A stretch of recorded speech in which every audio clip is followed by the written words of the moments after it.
Hey, everybody. I'm Pastor Sam. You see Pastor Stephen there, and you see Cameron as well, our Director of Music and Worship. And we are here. You're watching us on this a Zoom call. And, we're looking for ways to just connect with the Alger Park Church community. And of course, we have our Sunday morning worship online. And we thought maybe we would do a Wednesday psalm reflection as kind of a supplement to Sunday. And you may or may not realize, but every Sunday there are four lectionary passages, and Stephen is going to preach on the gospel lectionary passage for this Sunday, which is the raising of Lazarus from the dead. And then, but there's always a psalm as well. And usually the psalm does get incorporated into our worship order in some place. Usually it's maybe a call to confession or something, but so we're gonna have a specific conversation about the psalm for this coming Sunday, which is Psalm 130, and then we're gonna end with Cameron singing and playing. Thankfully, it's him and not either of us. Right. Yeah, and we can't guarantee. Like this week, you did find a setting of Psalm 130. Yeah, this is by Keith Getty and Stuart Townend. It's called "I Will Wait for You," and I'll play a couple verses that sort of keep you in the psalm, because then it goes to the New Testament for the last two verses. Okay, so that's going to be awesome, and we can't guarantee that every time we talk about a psalm, there'll be a great song. Right. I'll do my best. We'll do our best to find the psalm set to music, and if we can't, we'll just find a good song. So we're going to have a conversation. You're going to kind of watch this happen, and then we're going to end with a song. So we hope you find this encouraging. And, these are kind of uncertain times right now, and I think everyone's feeling a little anxious and, just kind of uncertain about the future. So, again, we hope this brings a little light into your situation wherever you are, that you feel encouraged. And this is a great psalm for us in this situation. It really is. So let me read it first, I think, and then let me give a little background on the psalm. How's that sound? Okay. Let's do it. Here's Psalm 130. Out of the depths I cry to you, Lord. Lord, hear my voice. Let your ears be attentive to my cry for mercy. If you, Lord, kept a record of sins, Lord, who could stand? But with you there is forgiveness, so that we can, with reverence, serve you. I wait for the Lord, my whole being waits, and in his word I put my hope. I wait for the Lord, more than watchmen wait for the morning, more than watchmen wait for the morning. Israel, put your hope in the Lord, for with the Lord is unfailing love, and with him is full redemption. He himself will redeem Israel from all their sins. That's Psalm 130.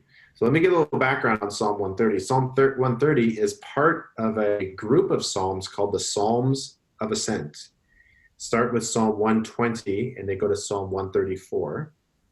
It's kind of like this kind of special grouping of psalms, kind of 2/3 of the way through the Psalter, the whole book. And they're called Psalms of Ascent because Israel, so Jerusalem and the temple is on a hill. And so you would go up to Jerusalem, Mount Zion. So the temple sits on Mount Zion, and you go up to Jerusalem from the kind of the lower plains. And so 3 times a year, Jewish pilgrims would travel to Jerusalem for various festivals and feasts. And in fact, you actually see this a lot. The festivals become the background for much of Jesus' ministry. So you don't realize it, but in the background, there's a Passover festival, or there's a Feast of Tabernacles festival, or there's some other festival happening, which is why Jerusalem is so swollen at the time. There's so many people kind of around. And in fact, it's one of these festivals that when Jesus traveled to Jerusalem with his family, I don't know exact, from Galilee. So they traveled from Nazareth, Galilee to Jerusalem. And on the way back, he gets lost. So Jesus gets lost in Jerusalem because he probably traveled with his family. They were probably in a large group, traveled to Jerusalem, went up to the temple, spent the week there. And on the way back, someone thought that, Aunt Hilda was looking after Jesus, but Aunt Hilda was not looking after Jesus. And it was just assumed that someone is watching him. They went home or halfway home and they couldn't find him. It turns out they left him back in Jerusalem. So that's what's happening. Jesus' whole family is pilgrimaging to Jerusalem for one of these big festivals. And so it was believed that these Psalms of Ascent, so you're going up, they were used by these pilgrims. We're not actually exactly sure how, whether they were sung or chanted or prayed, but most likely they were kind of sung, chanted, and prayed on the way to Jerusalem as a way to kind of guide the pilgrims. So this psalm is one of those psalms, Psalm 130. And what's so interesting about it is it's a psalm of ascent, but what you're seeing in the psalm, it's actually a psalm of descent. So you'd think that,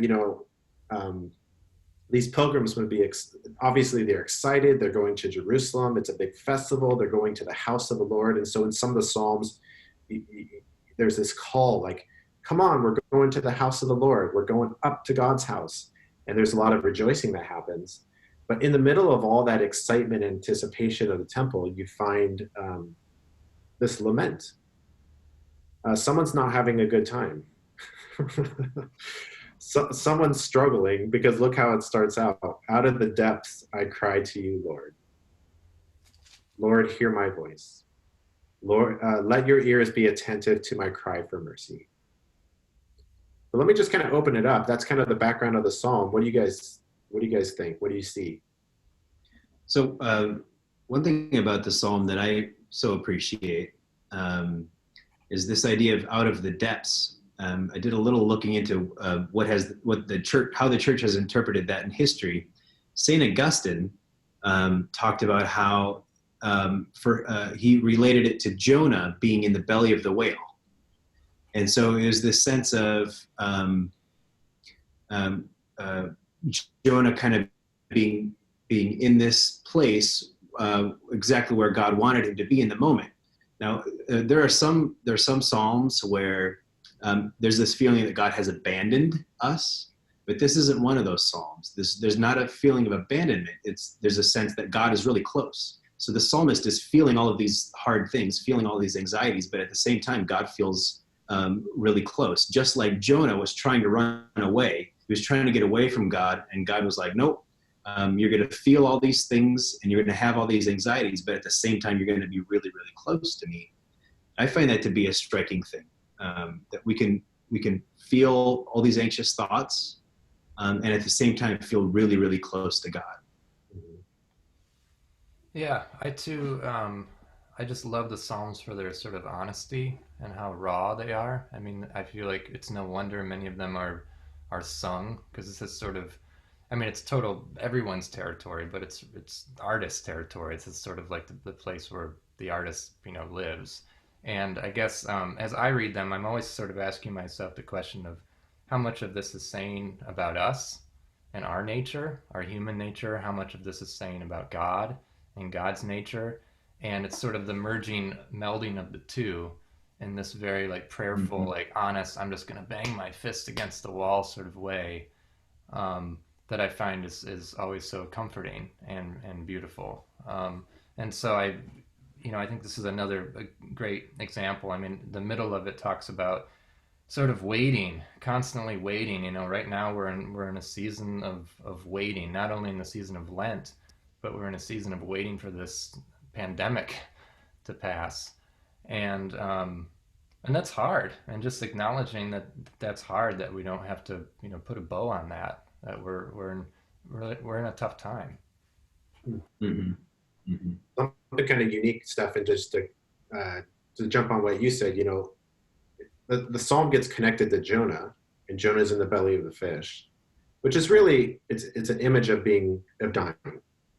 The belly of the fish becomes an image for a tomb, which is kind of interesting because the lectionary folks connect Lazarus in the tomb Yeah. with Psalm 130.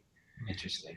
And so again, you see this idea of like going down to the depths, being lost in darkness and in despair, and really being a place of like, really of absolute despair.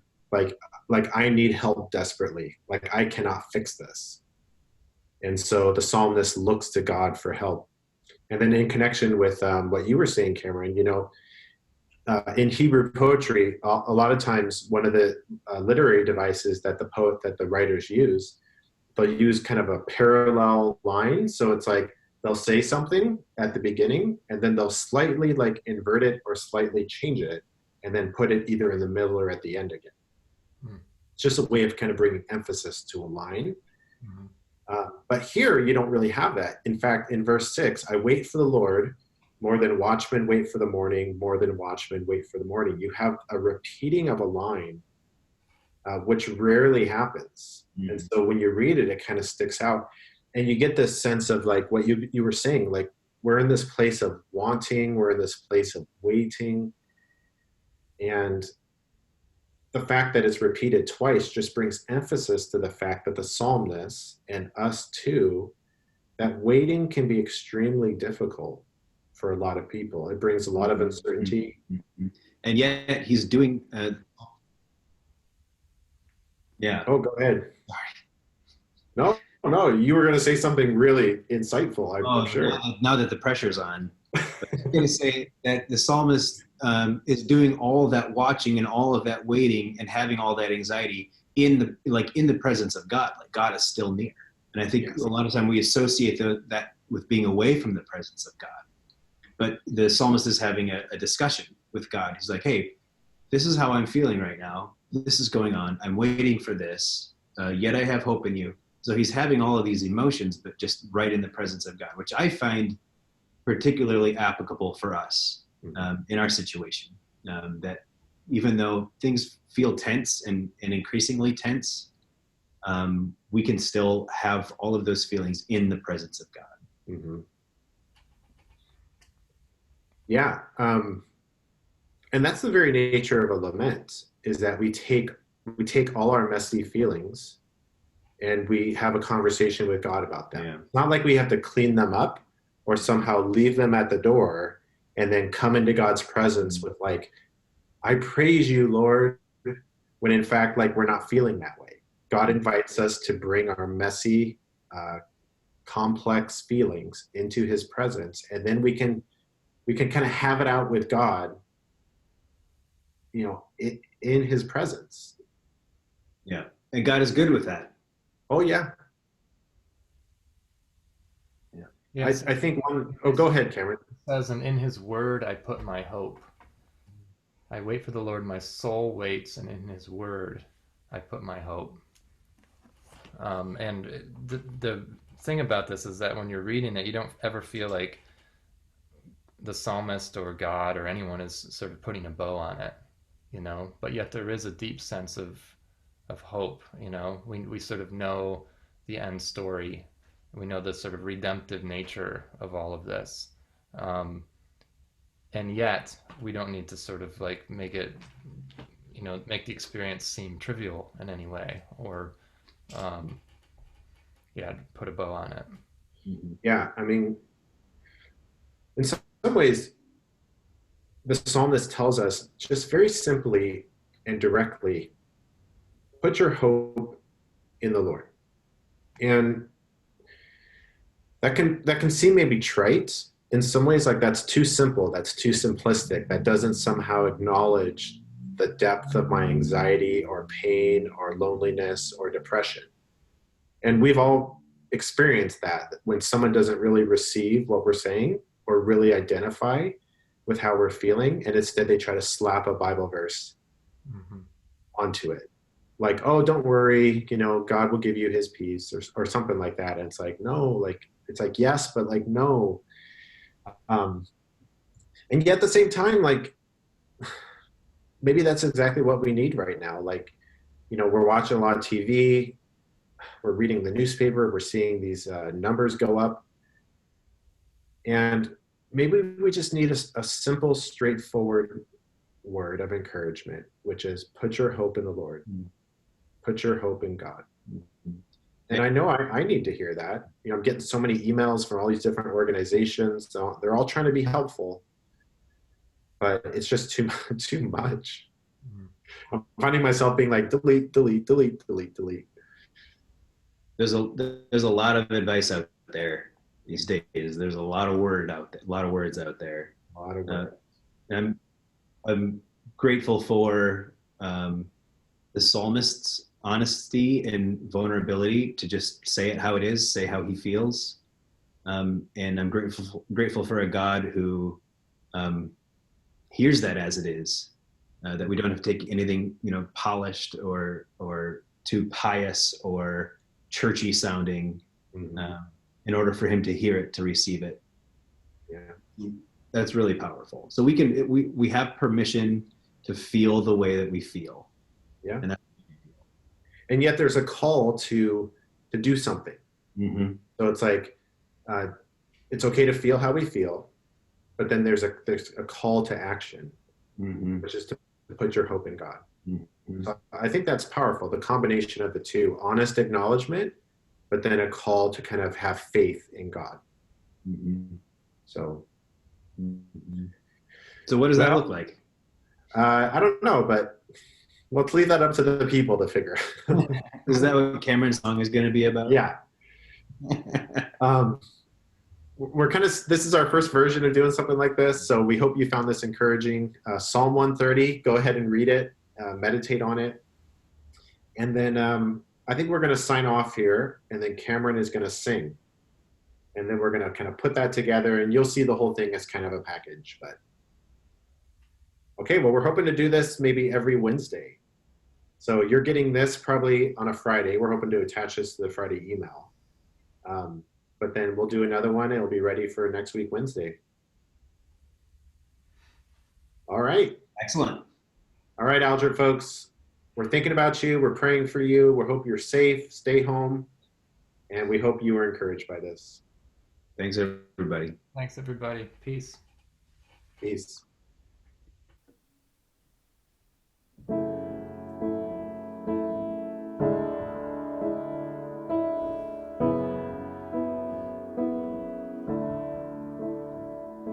Out of the depths I cry to you. In darkest places I will call.